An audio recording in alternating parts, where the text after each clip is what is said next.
Hello everybody, my name is Jivesh Patra and today I'll be talking about SameSeed, which is a learning-based approach for creating realistic bugs. This is a joint work with Michael Prattle and we both come from University of Stuttgart, Germany. As researchers and software developers, it's a common wisdom that bugs are harmful. Then it begs the question, why seed them? Well, I can give you 3 examples that need large amount of realistic bug. The first 2 are to evaluate bug detectors and mutation testing approaches. And finally, we need large amount of bugs for training learning-based bug detectors. So what are the current options? One option is to write realistic bugs manually, but as you can imagine, writing large number of bugs manually is time consuming and difficult, and as a result is infeasible. The other option is to use some heuristics based syntactic transformations, but such transformations can lead to the generation of unrealistic bug. Let me show you an example by what you mean. Let's assume this is a piece of code that a developer intended to write, but actually has made a mistake. And the mistake is, instead of writing x64, the developer has written something else. Now, as a seeded bug, we want to replicate the mistake. A heuristic could be to choose a token around the code location and then replace x64 with that token. In this case, the heuristic chooses first. And we call this as an unrealistic bug because we believe that a developer is probably not going to make such blatant mistake. A more realistic scenario is that instead of writing x64, developer writes x86. Now the question arises, how do we get such realistic bugs? We present SameSeed, which is an approach for automatically seeding realistic bugs in a semantics-aware way, and we do so by imitating bugs occurring in the wild, more specifically in the top 100 GitHub projects. Let me give you a brief overview of how SameSeed works. Well, SameSeed has 4 major steps. The first step is to obtain a bug fix that it can imitate. Now let's assume this is a bug fix that we have obtained from GitHub. The code with the red background is the buggy and the green background code is the correct or fixed version. And there are 2 changes. One is the operator not equals to changes to triple equals to, and the literal Win32 changes to Darwin. Now the next step is to obtain a bug seeding pattern from this bug fix that we are trying to imitate. And the pattern is obtained by abstracting the identifiers and literals. The third step is to have a target program where it can seed the bug. Let's assume this is the target program, and in particular this is the target location that can be mutated to obtain the bug seeded program. Now you might ask, how do we know this is the target location? Well, if you notice, the abstraction of this part matches exactly to the abstraction of this part of the code, and we call such matches as syntactic match. With SameSeed, our goal is to seed realistic bug, and as a result, instead of purely relying on such syntactic matches, we also perform semantic match, and then we apply the pattern which gives us the bug seeded program that you see at the bottom. Let me go over these 2 steps, that is semantic matching and pattern application. Let me start with semantic matching. With semantic matching, our goal is to check if the location we mutate semantically resembles a concrete bug fix we imitate. To do so, we take inspirations from natural language processing and find the cosine similarities between the embeddings of identifiers and literals. We use the heuristics, that is, if the average cosine similarity is less than a certain threshold, we consider 2 code locations to be semantically similar. For our example, it happens to be so. As a result, we go to the next step, that is the pattern application.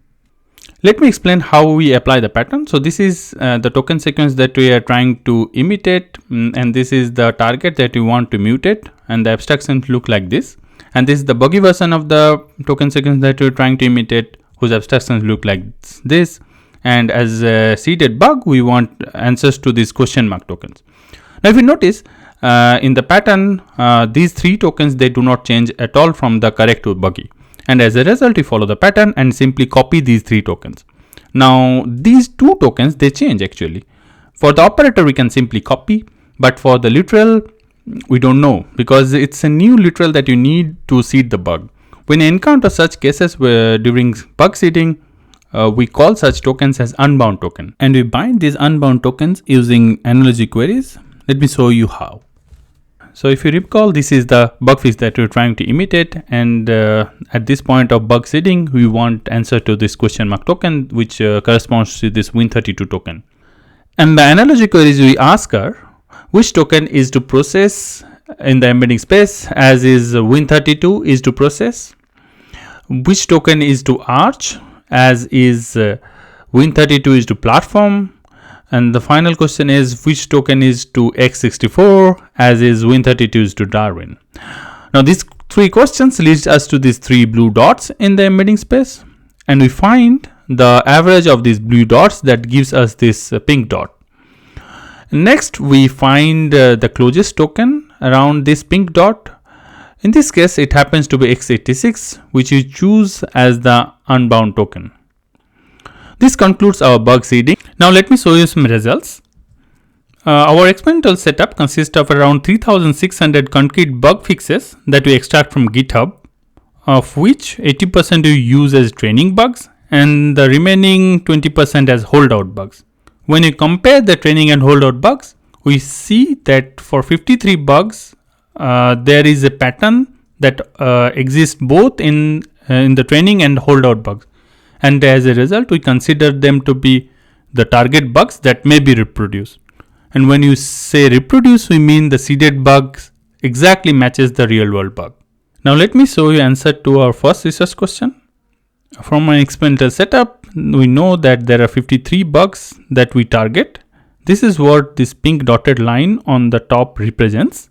Now let me explain what the x-axis mean. If you recall, a few slides back, we had a pink dot in the embedding space during our analogy queries, and we selected the closest token to this pink dot. It was x86.